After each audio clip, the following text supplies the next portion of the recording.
Item Number SCP-6313. Object Class Euclid. Special Containment Procedures. All Site-88 employees are to be briefed on SCP-6313's anomalous properties. Knowledge of SCP-6313's current location is to be limited to whichever individual currently possesses it.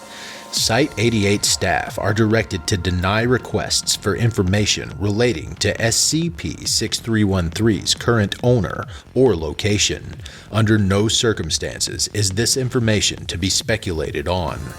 Once every 6 months, a site-wide announcement will be made to assist in the determination of SCP-6313's current status.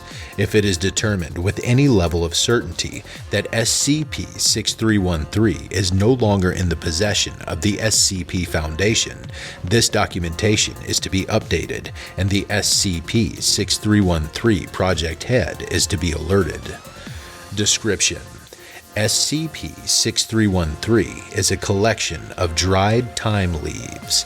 SCP-6313's current location and velocity cannot be simultaneously known by more than one individual, known as SCP-6313-1.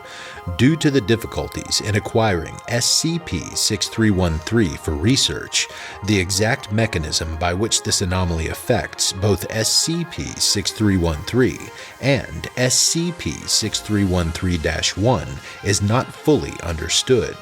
It is theorized, however, that SCP-6313 possesses macroscopic qualities similar to those possessed by quantum particles. Once 2 or more individuals learn either the location or velocity of SCP-6313, the object will no longer be found at its last known location. Video records of displacement events have shown it to disapparate from previously known locations instantaneously. SCP-6313 is generally found afterwards by another individual. Records of previous translocation events indicate that SCP-6313 will not appear more than a certain distance from the individual possessing knowledge of its location. The following log contains previously known holders of SCP-6313 and the events which triggered the relocation of the object. There is a 13-month gap in knowledge between Mrs. Dobson's loss of the object and Dr. Foster's acquiring of the object. Begin log. Previous owner: Mark Reinhardt. Occupation: civilian chef in Bay Minette.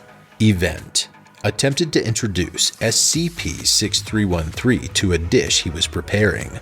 Once it was removed from its packaging, it disapparated in the presence of the kitchen staff. Previous owner: Phyllis Dobson. Occupation: mid-level executive, Southern Crosscut Pines. Event: discovered SCP-6313 in her purse once she arrived home. It disapparated once she attempted to alert her husband to its presence. Both reported the incident to the SCP Foundation. Previous owner: Dr. Philip Foster. Occupation: SCP Foundation, senior researcher. Event: found SCP-6313 in his glove box when arriving for work at Site-88. Since understanding of SCP-6313 was low at the time, he attempted to bring the object to the site's research head, but it disapparated upon presentation. Previous owner: K. June. Occupation: SCP Foundation, janitorial staff. Event: as Miss June was unaware of SCP-6313's anomalous properties, it was used to decorate and alter the fragrance of a janitorial closet. It was in this location for approximately 34 months. Miss June was then transferred to Site-43. SCP-6313 was discovered by her replacement, causing the object to disapparate. Previous owner: Dr. Lillian Una. Occupation: SCP Foundation, SCP-2343 Containment Supervisor. Event: Dr. Una was one of the few SCP staff members to be fully briefed on the potential relocation of SCP-6313. She possessed SCP-6313 for approximately 17 days before the object was intentionally disapparated under the current containment procedures. In August of 2021, a site-wide announcement was made in order to determine the containment status of SCP-6313.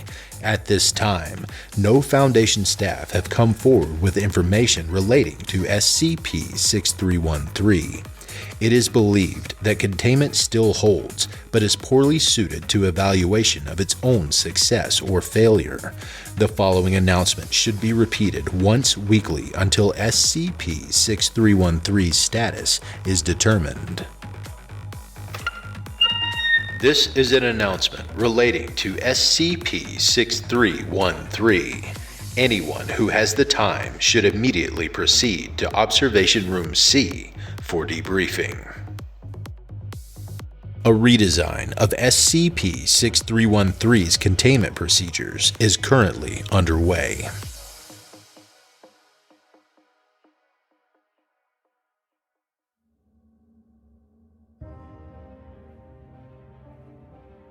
Thank you for listening to this podcast. If you like what you hear, head over to my Patreon at patreon.com/Kelsey Narrates and help support me by becoming a patron for as little as $3 a month. I'm not going to get rich doing this, but it does take money to keep a podcast running. All patrons get early access to every episode I publish. I don't have the talent it takes to write a skip. All I do is read. Original authors make this podcast possible, so credit to the original author. There are links in the description. Show them some love as well. Consider becoming a member of the SCP Wiki, upvote their work, and maybe write a skip of your own. Maybe I'll read it here someday. You never know if you never try. The content of this podcast and content relating to the SCP Foundation, including the SCP Foundation logo, is licensed under Creative Commons Sharealike 3.0, and all concepts originate from scpwiki.com and its authors. This recording, being derived from this content, is hereby also released under Creative Commons Sharealike 3.0.